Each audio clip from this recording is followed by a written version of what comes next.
The envelope had waited for her, like a wound that refused to clot.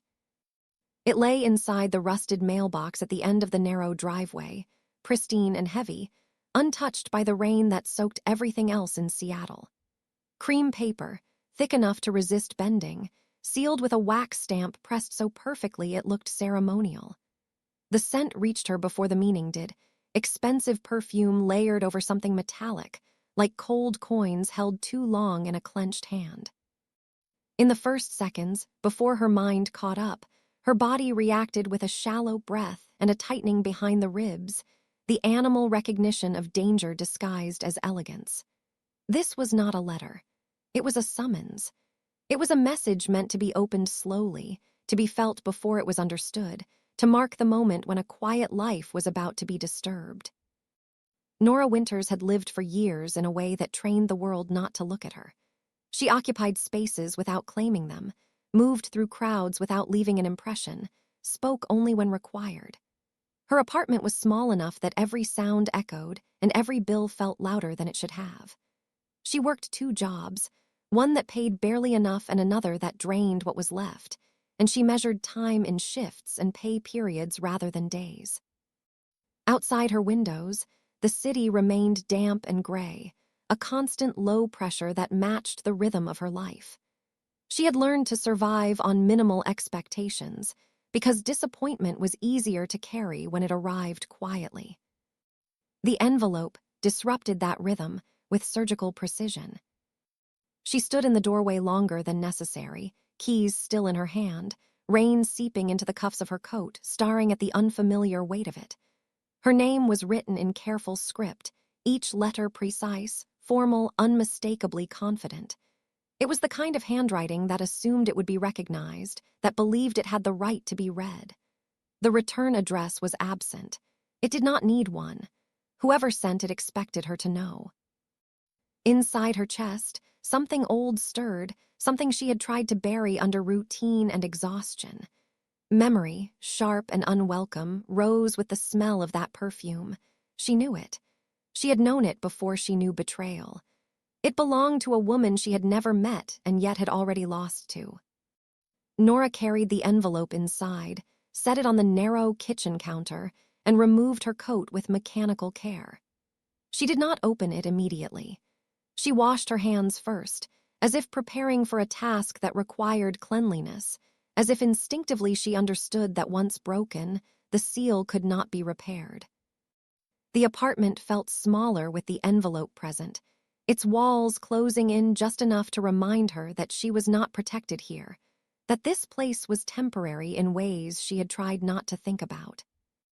When she finally broke the seal, the sound was too loud. The invitation inside was immaculate. Gold embossing caught the overhead light, casting small reflections across the counter. The names were centered, balanced, flawless in their symmetry. Evan Rowan and Grace Hawthorne.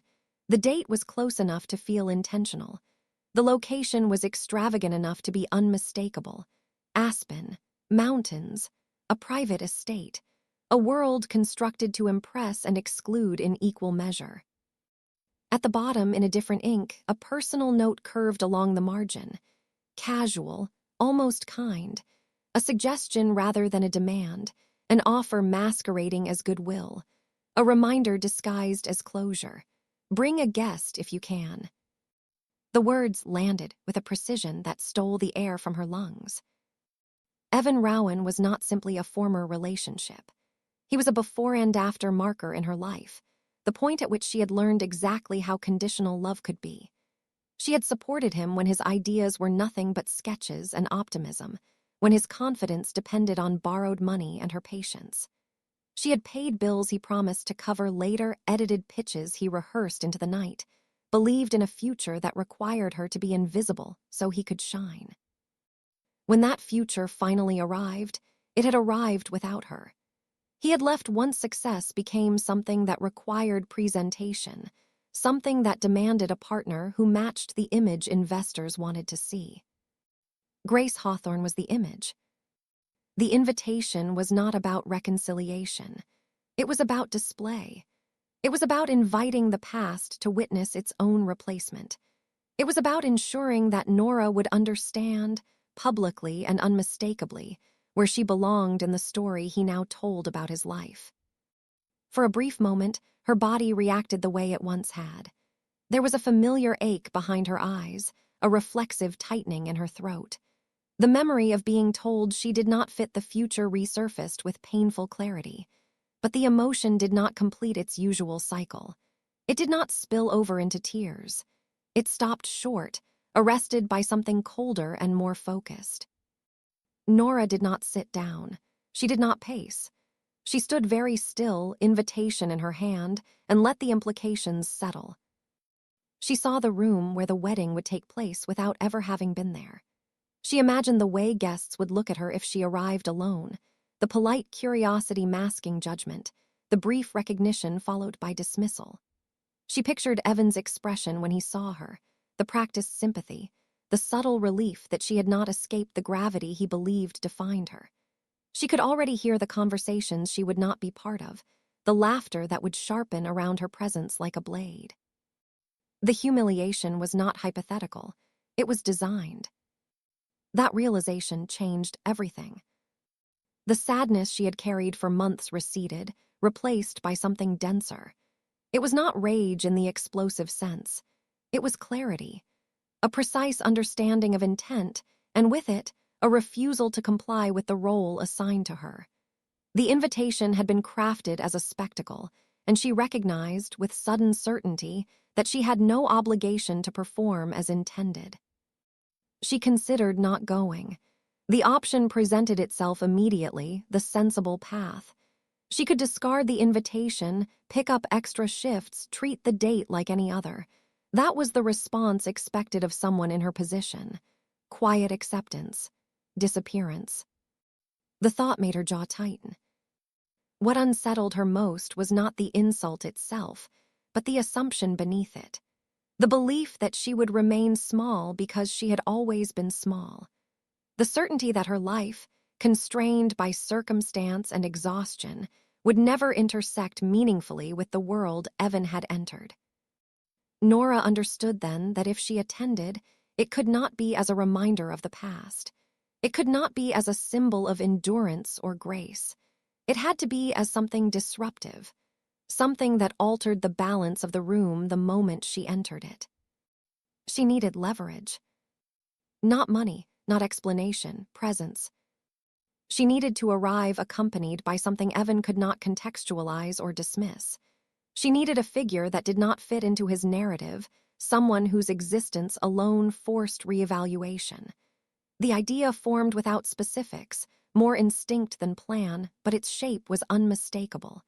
She did not need a date. She needed a weapon, and that weapon had to look, convincingly, like love. The invitation lay on the counter like a contract she had not agreed to, but was now considering rewriting. Night fell without her noticing. The apartment darkened gradually, the overhead light becoming the only constant.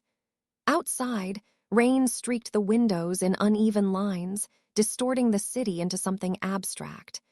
Nora stood there, invitation untouched, while her life rearranged itself around a decision she had not yet consciously made. When she finally moved, it was with purpose. She folded the invitation carefully, placed it back inside the envelope, and set it beside her keys. She did not discard it. She did not hide it. She treated it as what it was, a trigger. Whatever waited for her beyond that envelope was not accidental. It had been engineered. And for the first time in a long while, Nora Winters did not feel like a bystander in her own story. She felt the unmistakable pull of something darker, something dangerous, coiling just beyond the edges of her ordinary life, responding to the scent of blood beneath the perfume. The night outside seemed to lean closer to the glass, as if listening. The night lounge existed in a pocket of the city that pretended not to belong to time. It opened late, closed later, and lived in the hours when regret grew louder and decisions felt heavier. Nora went there because silence at home had begun to echo too clearly. Every corner of her apartment reflected the invitation back at her, multiplying its meaning until it became unbearable. The lounge, at least, offered sound. Music softened the edges of thought, and dim light allowed people to exist without explanation. Rain followed her inside, clinging to her coat and hair as if unwilling to let go.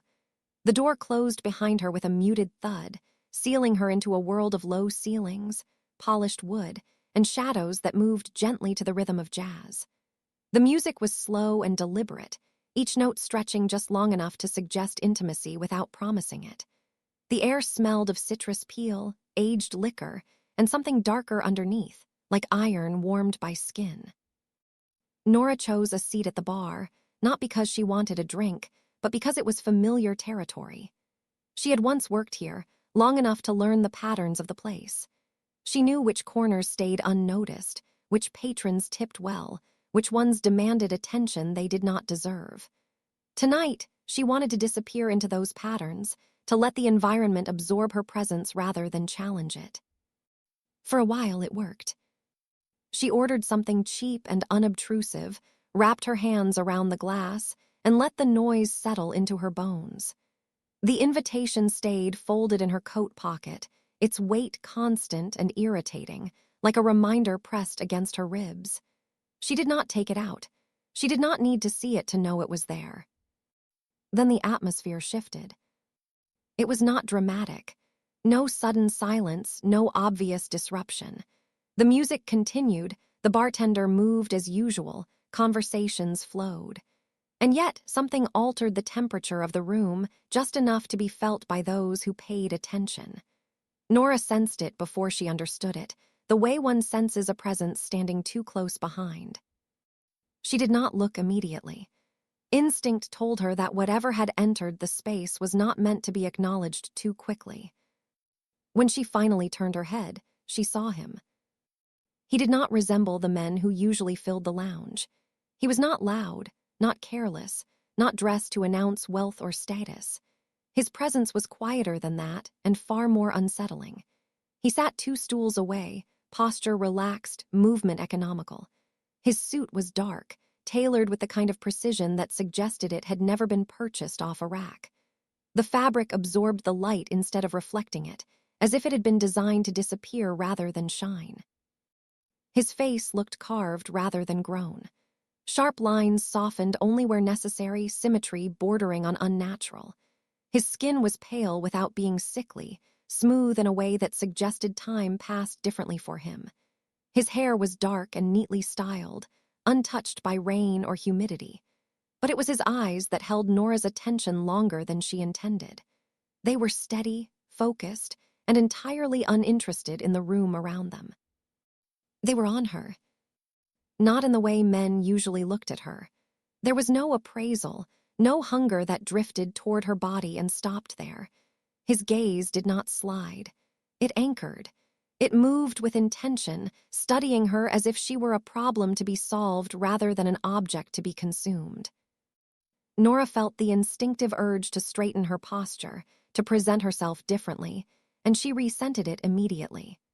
The reaction was automatic, a reflex honed by years of being observed without being seen. She forced herself to remain as she was, shoulders slightly tense, expression neutral. The man did not look away when their eyes met. He did not smile.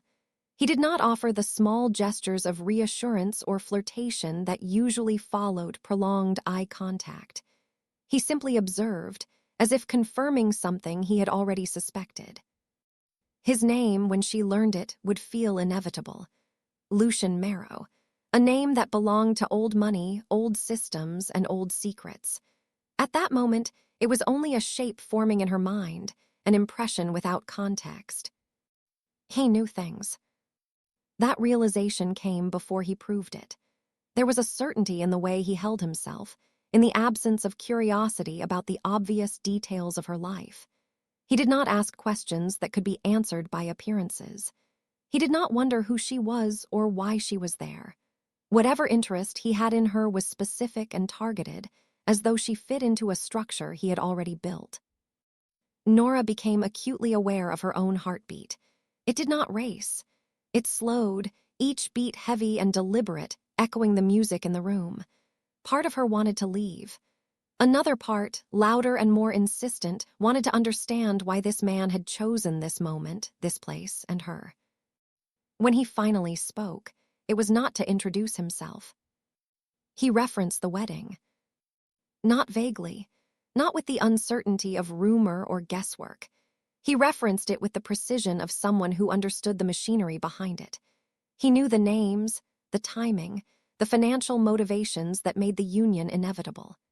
He spoke as though the event were not a celebration, but a transaction, as though the smiles and champagne were merely the wrapping paper around something far less palatable. Nora felt her grip tighten on the glass. He spoke of the Hawthorne family not as benefactors or aristocrats, but as participants in a network of obligations that reached beyond public record. He implied debts that could not be repaid with money alone. He alluded to alliances formed under pressure, sealed with more than signatures. She did not interrupt him. She listened, her skepticism warring with a growing sense of recognition. He was describing the same cold calculation she had sensed beneath the invitation. He was articulating what she had felt but could not prove. Then he made his offer. It was delivered without drama, without urgency. A proposition framed as an arrangement rather than a seduction. A weekend marriage. A new identity constructed for public consumption. Access to a wedding that would otherwise swallow her whole. In exchange, her presence at his side, her performance as his wife, and her cooperation in gaining entry to spaces not meant for casual guests. And money. Not a sum casually mentioned, but a figure designed to recalibrate her understanding of possibility. Enough to erase debt, to create distance from survival mode, to buy freedom she had never allowed herself to imagine. Nora did not respond immediately. She examined the structure of the offer, not its surface. She recognized the precision in it, the absence of unnecessary detail. This was not a gamble for him. It was a calculated move that required a specific type of person. Someone unremarkable enough to disappear until needed, and resilient enough to withstand pressure when noticed. He had chosen her deliberately. The unease that settled over her was sharp and clear. This was not an opportunity. It was an intersection, and intersections demanded decisions. Lucian set boundaries before she could ask for them. She would not be left alone, not at any point. She would not accept drinks from anyone but him. She would not allow physical contact, however casual it appeared. If she were injured, even slightly, the evidence would be concealed immediately. The rules were not phrased as suggestions. They carried the weight of experience. They sounded ancient in their simplicity and modern in their execution. They implied a threat she could not see, one that did not need to be explained to be understood. Nora noticed the reactions of the staff. The bartender's movements changed subtly, becoming more careful, more deferential. Conversations nearby adjusted in volume. A path opened around Lucian without him requesting it, patrons shifting instinctively to maintain distance. No one stared openly, but no one ignored him either. This was not admiration. It was recognition. Nora understood then that he was not simply wealthy. Wealth could be flaunted or challenged. This was something else. This was the presence of a predator that had learned how to coexist with civilization without dulling its instincts. And still, she did not walk away. She considered the alternative, returning to her apartment, folding the invitation into a drawer, letting the wedding pass as another reminder of what she was not. She imagined the relief that would bring, brief and hollow. She was tired of being managed by other people's narratives. Her agreement was not an act of trust. It was an act of refusal. She refused to remain small because caution demanded it. She refused to be predictable because safety required it. If the world insisted on playing games with her dignity, she would choose the board. The night accelerated after that. Preparation unfolded in controlled fragments, like a montage assembled from memory. A private atelier opened its doors long after midnight, fabric sliding over her skin with a weight that felt intentional, designed to command space rather than request it. A ring was fitted to her hand, its dark stone absorbing light the way Lucian's suit had, heavy with implied history. A vehicle waited outside, unmarked and silent, its interior cool and immaculate. She memorized details, a shared past invented carefully enough to withstand scrutiny. Names, places, dates. She repeated them until they felt real, until they settled into her mind with the familiarity of truth. Throughout it all, Lucian remained close, never touching unless necessary, never crowding her space. He watched her adapt with an expression that bordered on approval, not because she complied, but because she understood. Because she did not ask for reassurances or guarantees. Because she stepped into the role as if she had been waiting for armor and finally found something that fit. By the time dawn hinted at the edges of the city, Nora no longer felt like she was pretending. She felt altered. Beneath the carefully constructed identity, beneath the borrowed power and controlled movements, something dangerous had begun to form. It was not desire, though that pulsed beneath the surface in unfamiliar ways. It was recognition. The understanding that in Lucian's presence, she was not required to apologize for taking up space. The man who should not have existed had found her in a place designed for people like her to disappear. And she had chosen to follow him into the dark. The estate revealed itself gradually, as if it had learned patience from the mountains that surrounded it. The road narrowed as it climbed, winding through snow-laden pines that stood too straight, too evenly spaced, like guards trained not to move. Stone walls emerged from the darkness in measured intervals, illuminated by concealed lights that washed over the rock without warming it. Everything about the approach was designed to communicate permanence. This place had not been built to host an event. It had been built to endure it. Nora arrived without hesitation. The car rolled to a stop beneath an arch of iron and carved stone, its engine fatting into silence that felt ceremonial. Cold air rushed in as the door opened, sharp and clean, carrying the scent of snow, firewood, and something older that clung to the land itself. She stepped out slowly, aware of the way her heels met the ground with controlled certainty. The dress she wore did not shimmer or sparkle. It absorbed attention. The fabric fell like liquid metal, structured enough to command space, fluid enough to move with her, as though it had been designed for this exact moment. She did not look around immediately. She did not need to. Lucian stood beside her, composed and immaculate, his presence anchoring the space between them. He adjusted nothing. He reacted to nothing. His stillness was not passive. It was predatory restraint, the kind that unsettled those who relied on excess motion to establish dominance. Together, they presented a contradiction the estate was not prepared for, quiet confidence where spectacle was expected. Cameras flashed further down the path. Valets paused mid-step. Conversations faltered and then resumed with a fractional delay, the kind that betrayed surprise.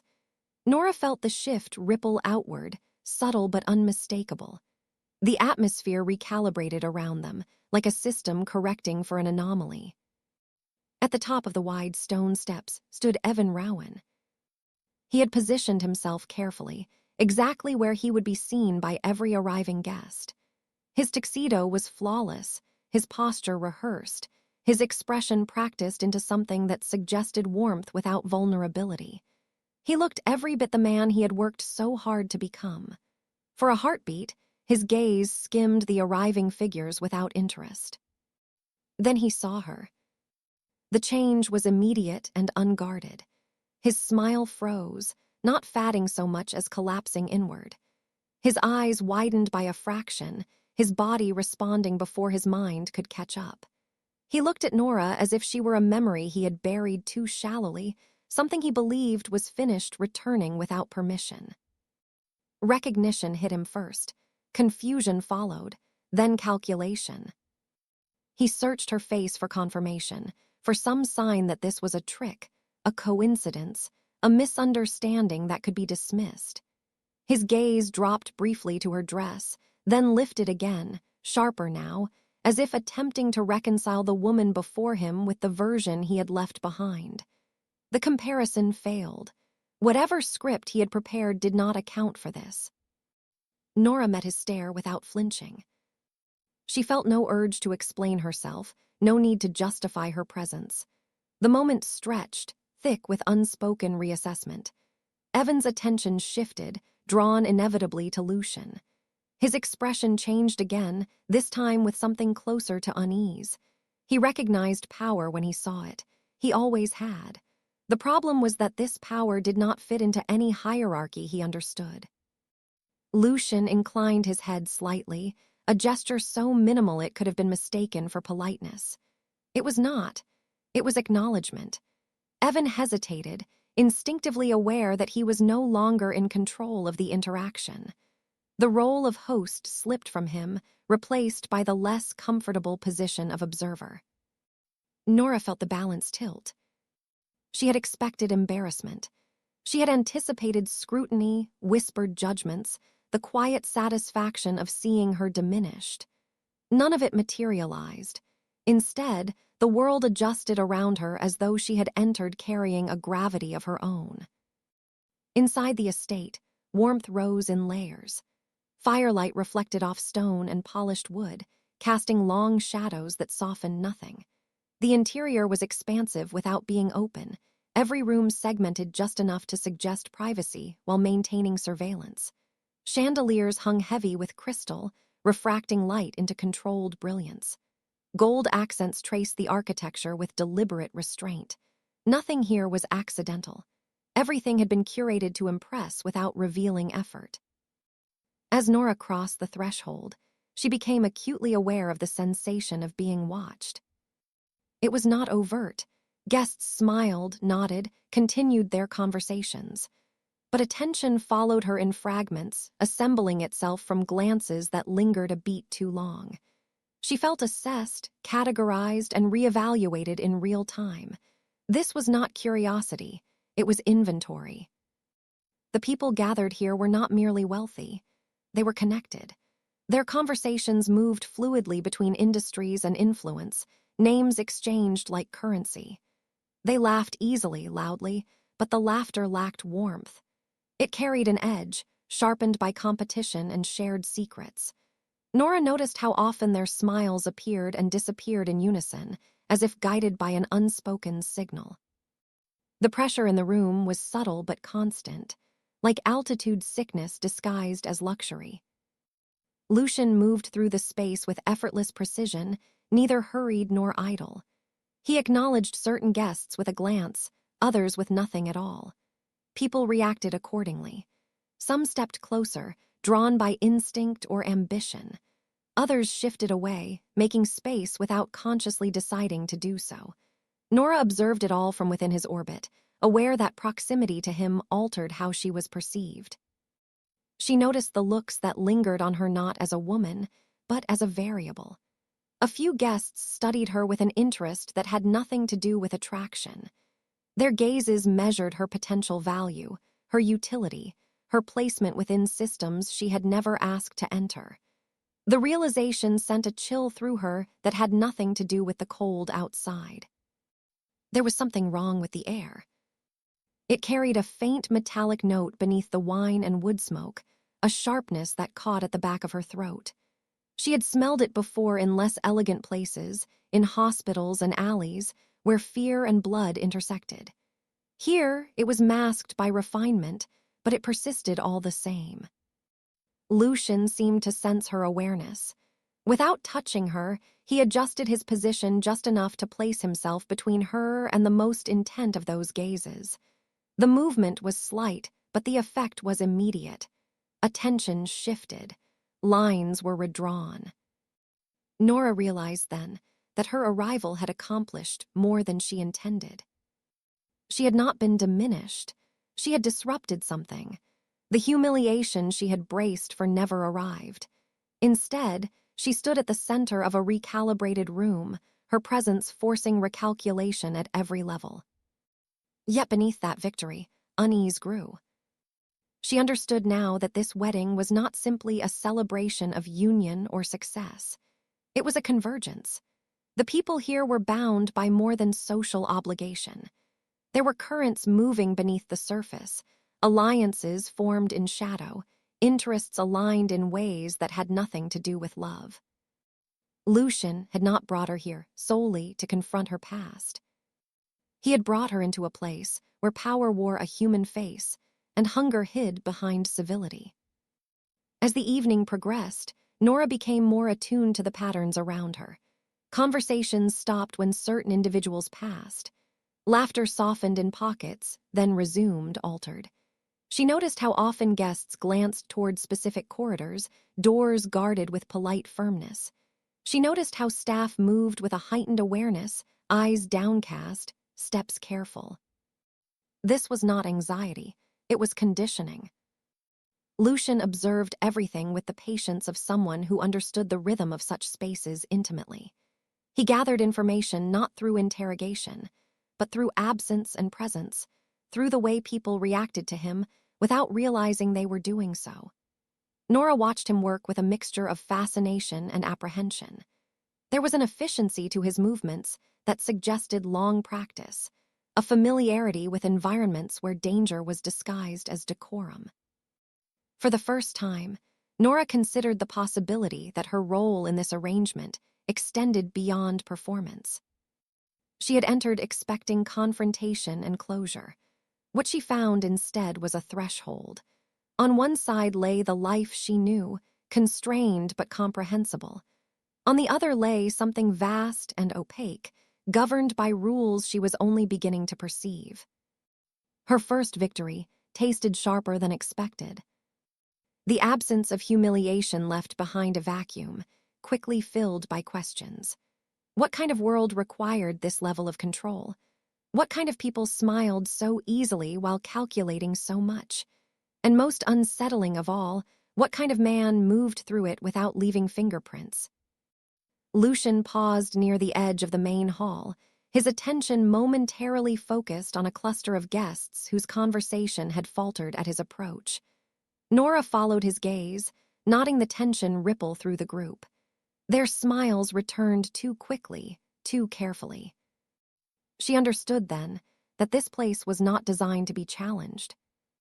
And yet, by stepping inside with him, she had done exactly that. The realization settled into her bones as the night deepened. The estate loomed around her, beautiful and impenetrable, a fortress disguised as a celebration. Nora stood within its walls not as an intruder, but as an unknown quantity, and the difference mattered. Whatever came next, she would not leave unchanged. The laughter continued, echoing off stone and crystal, bright and convincing. But beneath it, something watched. And Nora Winters, who had spent so long learning how not to be seen, felt the unmistakable sensation of being exactly where she was not supposed to be. For the first time, she welcomed it. The dinner began as a performance designed to reassure everyone in the room that nothing dangerous could possibly happen here. The tables stretched the length of the hall like parallel altars, draped in deep fabric that absorbed light rather than reflected it. Candles burned low and steady, their flames elongated by the thin mountain air, casting shadows that clung to faces and softened edges without ever warming them. The music moved deliberately, slow enough to regulate breathing, paced to calm rather than excite, as if the night itself were being guided into a controlled descent. Nora took her seat with measured composure. The chair was heavy, carved, impossible to move quietly, a reminder that even sitting here required permission. Crystal glasses were arranged with military precision, cutlery aligned so perfectly it suggested rehearsal. Plates arrived in synchronized waves, each course richer and darker than the last, textures chosen for indulgence rather than nourishment. Everything about the meal communicated abundance, but none of it felt generous. It felt curated, as though the guests were consuming symbols rather than food. Grace Hawthorne occupied her place at the head of the table like a crowned figure in a painting commissioned to erase flaws. Her dress was immaculate, pale and severe, designed to suggest innocence without softness. Her smile appeared effortlessly whenever attention drifted her way, wide and luminous, yet Nora noticed how it never reached her eyes. There was something sharp beneath it, something honed by expectation and entitlement, like a blade polished until it could pass for ornament. Grace's attention returned to Nora again and again, subtly at first, then with increasing boldness. She did not stare. She measured. She directed comments toward the table that carried weight only for their intended recipient, references to origins, to work, to belonging. Each remark was wrapped in civility, presented as curiosity or nostalgia, but the intention beneath was unmistakable. Grace was attempting to compress Nora back into the shape she preferred, to reassert the hierarchy she believed had been momentarily disrupted. Nora absorbed it without reaction. She kept her expression composed, her posture relaxed, refusing to provide the satisfaction of visible discomfort. The restraint required effort, but she found stability in the presence beside her. Lucian's hand rested near hers, not gripping, not possessive, simply there. The proximity anchored her in the moment, a steady point against which the pressure of the room broke and dispersed. His stillness communicated something the room understood instinctively. She was not alone here, and she was not unprotected. As the courses progressed, Nora became increasingly aware of the drinks. They were served in crystal glasses heavier than necessary, the liquid within catching candlelight in ways wine should not. The color was too dense, too saturated, leaning toward a depth that suggested viscosity rather than clarity. When servers poured, the fluid moved slowly, clinging to the sides of the glass before settling. The scent that rose from it carried a sweetness that failed to mask an underlying metallic sharpness. Nora did not drink. She lifted her glass occasionally, enough to avoid comment, but she did not let the liquid touch her lips. Around her, guests drank eagerly. Some did so with restraint at first, savoring the novelty. Others consumed with barely concealed appetite, refilling their glasses before the servers returned. Nora watched as the substance took effect. The changes were subtle at the beginning. Pupils dilated slightly. Laughter came too quickly, too loudly. Movements grew less precise, gestures more exaggerated. As time passed, the transformation accelerated. Eyes took on a glassy sheen. Smiles stretched unnaturally wide. The cadence of conversation shifted, becoming erratic, punctuated by bursts of inexplicable amusement. The room grew warmer, though the fires remained unchanged. Nora felt a tightening in her chest that had nothing to do with fear. It was recognition. She had seen altered states before, in people pushed beyond moderation, but this was different. There was a cohesion to the effect, a shared rhythm that bound the guests together. Whatever they were consuming was not merely intoxicating. It was directive. She noticed how often heads turned toward Grace and her family, how laughter swelled and subsided in response to their movements. The guests were not simply enjoying themselves. They were responding. The realization settled heavily. This was not a celebration. It was a feeding. Lucian leaned closer without touching her, his presence narrowing her focus. He did not need to explain much. The truth revealed itself through the pattern unfolding around them.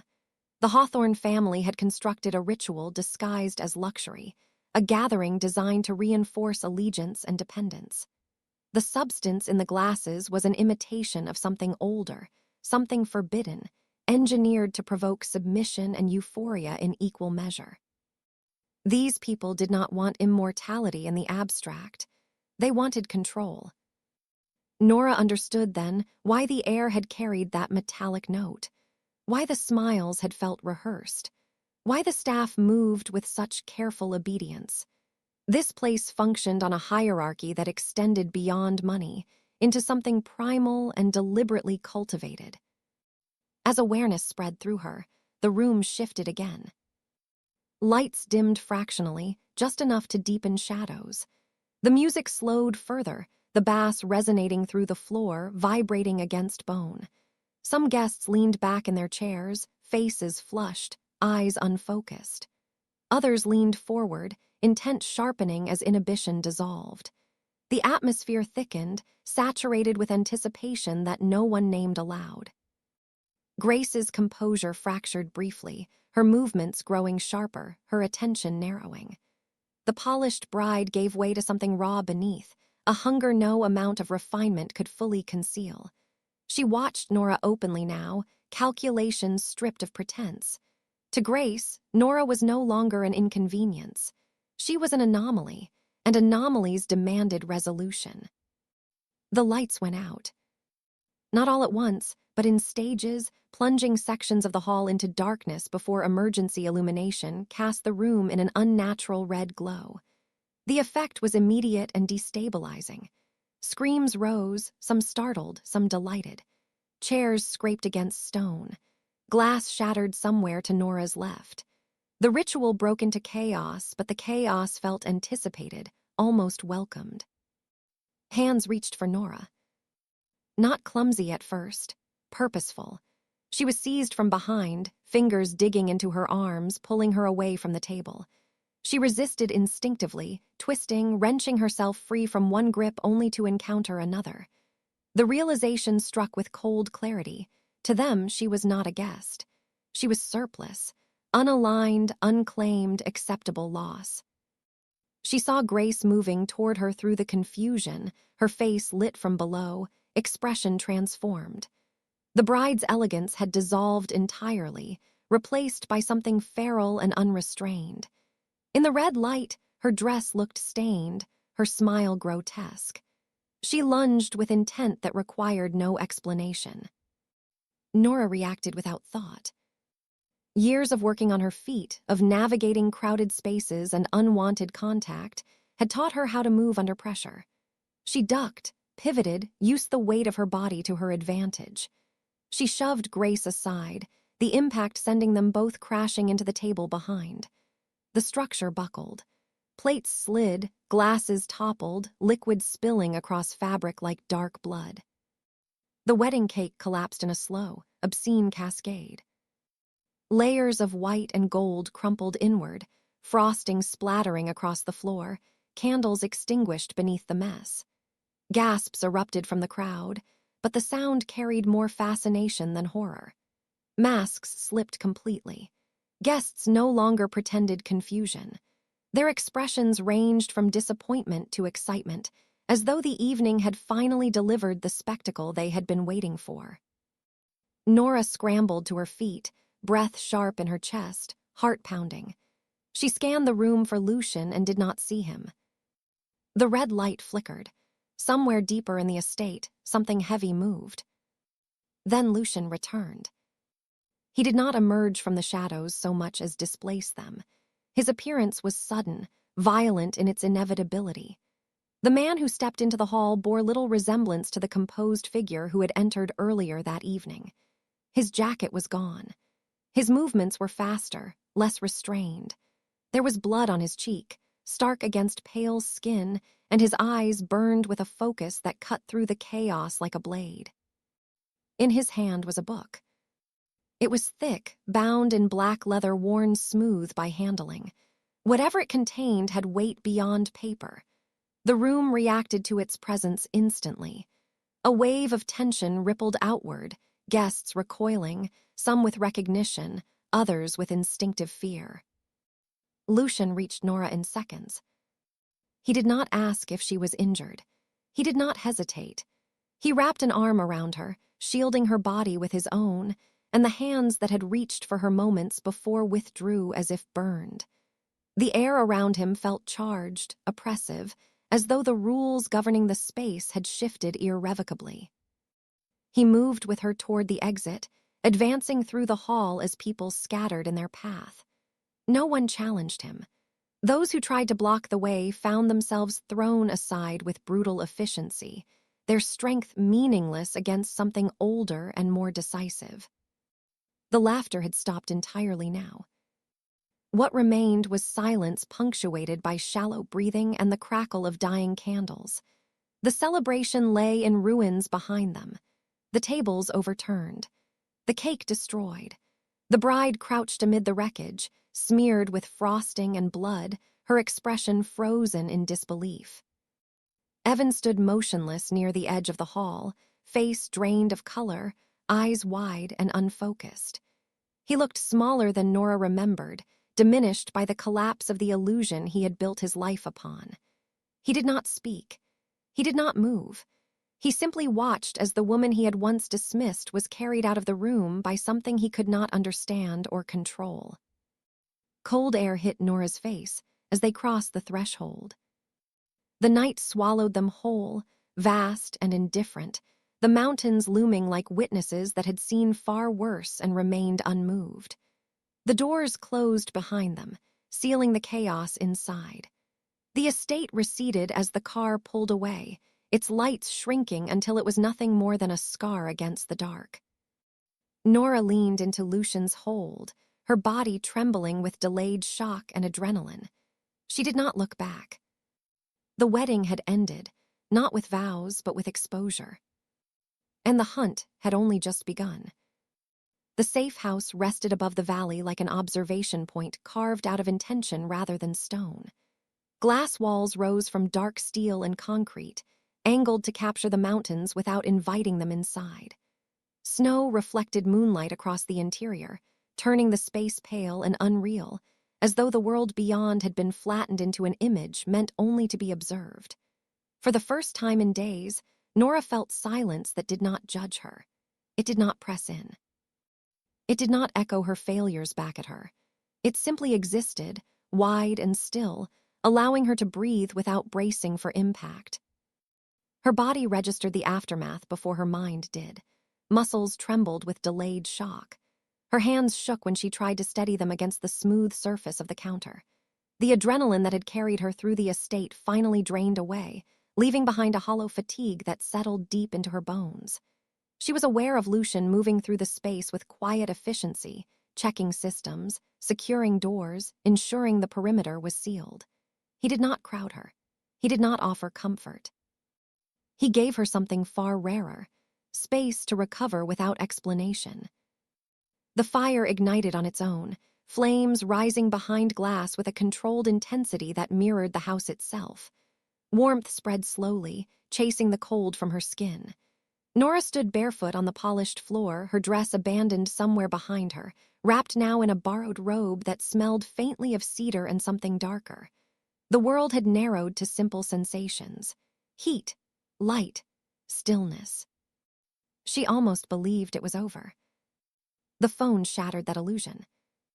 The vibration cut through the room like a blade, sharp and insistent against the marble surface. Nora stared at it without moving, a familiar dread tightening her chest. She recognized the number before she consciously processed it. Evan. The past, reaching across the boundary she had just crossed, refusing to stay buried. She did not answer immediately. Lucian noticed. He did not intervene. His gaze fixed on her from across the room, steady and unreadable, as if assessing not the situation but her response to it. Nora picked up the phone on the third vibration, her fingers steady despite the tension crawling up her spine. The voice on the other end was unrecognizable. Gone was the polished confidence, the measured charm that had once convinced her to wait, to support, to believe. What came through the line was frantic, fractured, stripped of performance. Evan did not speak like a man in control. He spoke like someone who had finally understood the terms of the agreement he had entered into too late. He was not asking for forgiveness. He was asking for survival. The Hawthorns had turned on him the moment the ritual collapsed. The smiles had vanished. The indulgence had evaporated. What remained was accounting. Losses needed to be balanced. Failure required payment. Evan, newly bound to them and newly expendable, had been identified as the easiest solution. He described locked doors, armed men, preparations he did not fully understand but instinctively feared. He spoke of being kept in the lower levels of the estate, of whispers about appeasement and replacement, of a debt that could only be settled with blood. Nora listened in silence. Her first reaction surprised her in its absence. There was no satisfaction, no vindictive pleasure. The image of Evan reduced to fear did not fill her with triumph. It filled her with a distant, hollow clarity. This was not justice. This was consumption, and she had already seen enough of that. When the call ended, the room seemed larger, emptier. Nora set the phone down carefully, as though any sudden movement might fracture something fragile inside her. She stared through the glass at the mountains, their peaks indifferent and eternal, and allowed herself to feel the full weight of the choice now placed before her. She did not want to save Evan. That truth settled without resistance. He had earned her indifference through neglect and cruelty, through the casual way he had dismissed her as a phase, a stepping stone, a temporary support structure. He had invited her to that wedding to reduce her, to confirm his ascent by contrasting it against her stagnation. He had not hesitated to humiliate her publicly for the sake of his own validation. And yet, she also did not want him to die like this, not strapped to an altar of privilege and delusion, consumed by people who mistook power for divinity, not as an offering to a system that devoured everything it touched and called it tradition. Nora understood the difference between consequence and annihilation. Lucian spoke then, his voice cutting cleanly through the quiet. There was no softness in it, no attempt to persuade her with gentleness. He laid out the reality with brutal precision. Returning to the estate would not be a rescue mission. It would be an act of war. The Hawthorns would be prepared this time. Security would be elevated. Allies would be called in. Measures designed specifically to counter someone like him would be deployed. If they went back, there would be no clean extraction. He made one thing unmistakably clear. The arrangement they had entered into had relied on a boundary that would not survive another confrontation. The marriage, already blurred by shared danger and proximity, would cease to be an act. There would be no return to anonymity, no separation that allowed her to walk away unchanged. By choosing to intervene, Nora would be binding herself permanently to a world that operated by night laws and blood debts. This was not a threat, it was a warning. Nora turned away from the window and faced him fully. She studied him in the firelight, the sharp planes of his face softened only slightly by shadow. He looked older here, stripped of performance and restraint, the weight of centuries hinted at in the stillness of his posture. She saw, with sudden clarity, that his resistance was not rooted in indifference. It was rooted in calculation and concern. He understood the cost because he had paid it before. And still, he waited for her answer. The choice crystallized in that moment. Nora could walk away. She could take the money, the distance, the silence. She could let the system consume Evan as it consumed everyone who misjudged it. She would be justified. No one would blame her. The world would continue as it always had, indifferent and unequal. Or she could step forward. Not for Evan, not to rewrite the past or absolve guilt, but to draw a line, to refuse participation in a machine that reduced people to resources, to claim authorship over her own morality rather than letting circumstance dictate it. The realization struck with quiet force. This was not about revenge anymore. Revenge had brought her to the threshold. This decision would define what kind of person crossed it. Nora chose war. She did not frame it as heroism. She did not pretend it was noble. She understood it as alignment. A conscious acceptance of the darkness she had already touched, not as ornament or thrill, but as position. If she was going to be changed by this world, it would be on her terms. In choosing to return, she chose Lucian fully. Not because he was powerful, though he was, not because he offered protection, though he could, but because he saw her without diminishing her, because in his presence, she was not required to justify her anger or soften her resolve. He did not seek to save her from herself. He recognized her capacity for choice and respected it. That recognition altered the space between them irrevocably. The tension that followed was not fear, but anticipation. A shared understanding settled into place, heavy and inevitable. Whatever existed between them had moved beyond transaction. It was no longer an arrangement balanced by benefits and risks. It had become a partnership forged under pressure, bound by mutual acknowledgement of what the other was willing to sacrifice. Lucian accepted her decision, without celebration. He turned toward a concealed panel in the wall, already shifting into preparation mode. Weapons emerged from hidden compartments. Technology flickered to life across multiple screens. He moved with purpose now, unencumbered by the need to protect her from knowledge or consequence. She was inside the circle, fully informed, fully complicit. Nora watched him work, a strange calm settling over her. The fear she had expected did not arrive. In its place was resolve, sharpened by the understanding that she had crossed the point of no return. The life she had known, constrained and overlooked, receded into abstraction. Ahead lay something far more dangerous and far more real. She did not feel smaller in that realization. She felt expansive. When she stepped closer to Lucian, it was not to seek reassurance. It was to stand beside him, equal in intent if not in power. The connection that sparked between them in that moment was not tender. It was not gentle. It was forged from recognition of shared darkness and mutual respect for the cost of wielding it. This was the heart of the wager. Not Evan's life, not the Hawthorns' downfall, but Nora's refusal to be shaped by cruelty without choosing how to respond to it. She had entered this world seeking retribution. She remained because she had found something far more dangerous: agency. And that was a stake worth more than revenge. The return to the estate unfolded without spectacle, stripped of the ceremony that had once guarded its gates. There were no lights lining the road, no welcoming fires, no music drifting into the night. The mountains stood darker now, heavier, their slopes absorbing sound as if complicit in what was about to happen. The convoy moved without headlights for the final stretch, engines muted, tires biting into gravel with disciplined restraint. This was not an arrival meant to be witnessed. It was an incursion.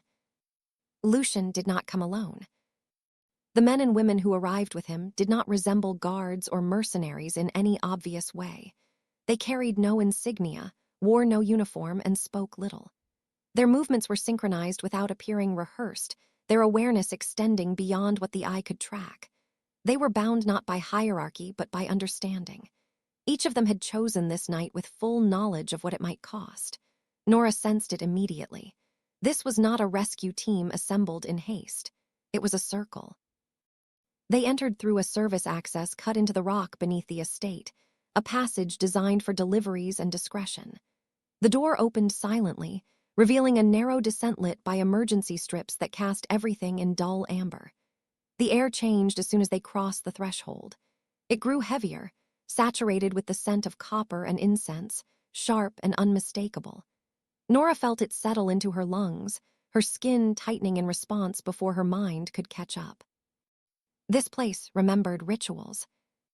The descent was fast. Concrete steps gave way to stone corridors reinforced with steel, the architecture shifting from elegance to function.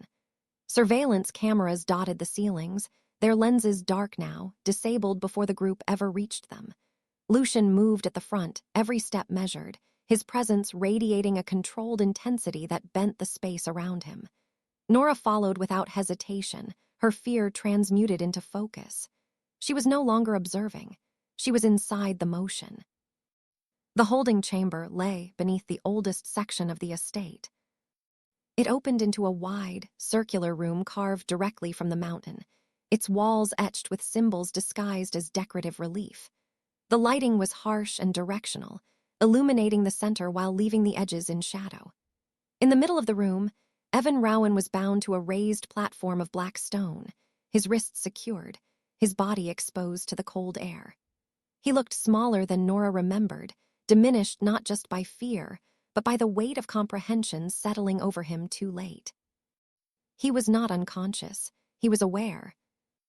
Around him stood hired men equipped with specialized weapons, their focus fixed on Lucian the moment he entered the room. Ultraviolet emitters hummed softly, casting an invisible net through the space. The effect was immediate. Lucian slowed, his body responding to the threat with visible restraint. For the first time since Nora had known him, his movement was limited. Smoke rose faintly where the light grazed his skin, the scent acrid and sharp. This was the Hawthorns' contingency. Nora understood instantly what she was witnessing. The power she had seen Lucian wield effortlessly was not absolute. It could be constrained, engineered against, contained if the conditions were right. The realization did not diminish him in her eyes. It clarified the stakes. The mercenaries tightened their formation, weapons trained, their confidence bolstered by the technology humming in their hands. They did not rush. They waited. They believed time favored them. In that moment, Nora stopped being a liability. Her gaze moved quickly, cataloging the room with practiced efficiency. She noted the cables snaking from the emitters to a central power block mounted against the far wall, reinforced but exposed. She registered the redundancy of the system, the way each device relied on the same source. It was not elegant, it was practical, and that made it vulnerable. Lucian did not look at her. He did not need to. The decision formed in her without deliberation. There was no internal debate, no hesitation masked as caution. She acted with the clarity of someone who had already accepted the consequences. While attention remained fixed on Lucian, Nora broke from cover and ran. The sound of her movement registered too late. A shout rose, sharp and panicked, as she crossed the open space.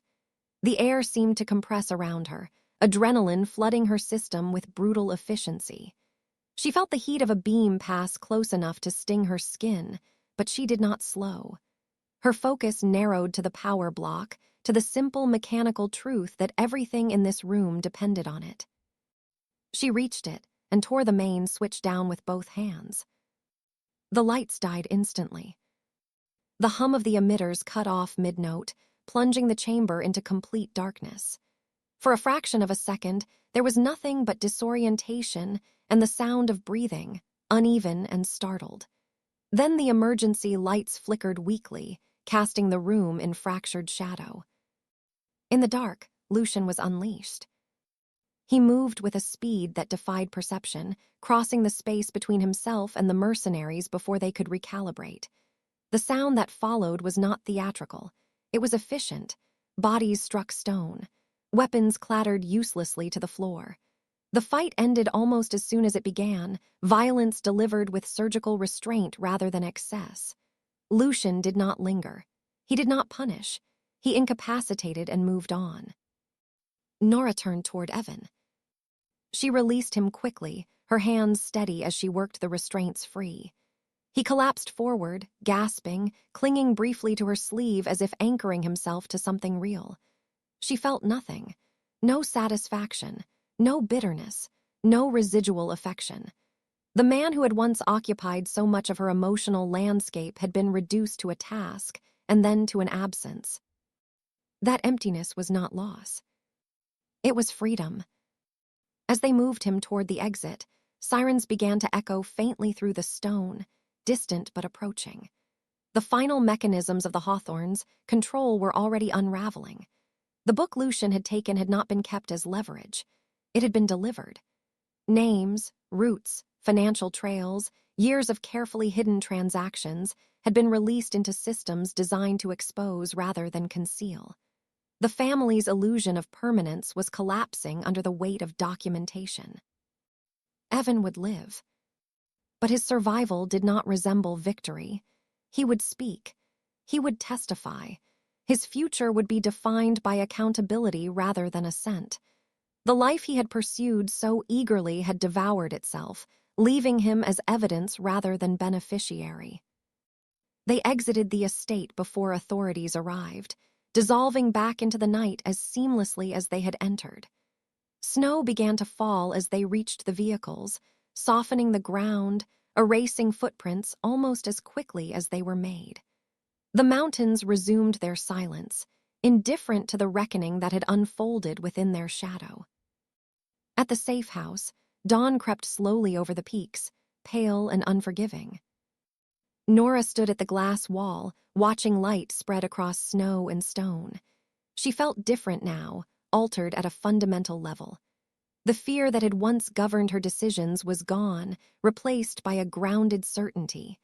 She had acted, chosen, and survived. Whatever she had been before, she was no longer passive. Lucian approached her without urgency. He did not touch her at first. He offered her something far more significant, a choice.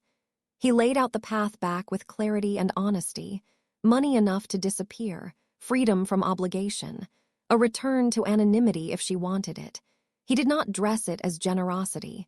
He framed it as respect. If she stayed, there would be no pretense. The world he inhabited was governed by rules older and harsher than the ones she had known. Power was not symbolic here. It was enforced. Love, when it existed, carried risk rather than safety. Equality was not promised. It was earned and defended daily. Nora considered the offer without sentimentality. She thought of her apartment, her routines, the quiet ways she had learned to shrink herself to fit expectations. She recognized now that those limitations had never been imposed by locks or threats. They had been constructed from habit and fear, reinforced by other people's assessments of her worth. She looked at Lucian. He did not ask her to be protected. He did not ask her to be saved. He acknowledged her capacity to choose and accepted the outcome without manipulation. In a world defined by control, that recognition was radical. Nora made her decision, without ceremony. She stayed. Not because she needed him, but because she chose the truth he offered over the safety of illusion. She chose the darkness that revealed rather than erased her. She chose a partnership grounded in mutual recognition rather than convenience. As snow continued to fall outside, softening the sharp edges of the landscape, Nora understood that her old life had been a cage without bars. She had remained inside it because it was familiar, because stepping out required acknowledging her own power. Now she stood at the threshold of something vast and uncertain, and she did not retreat. Beside her was a man dangerous enough to unsettle the world, and restrained enough to see her as his equal. That, she knew with absolute certainty, was a choice she would never regret. Story written and directed for Dark Hearts Collection. Thank you for being part of this silence between storms. More stories soon.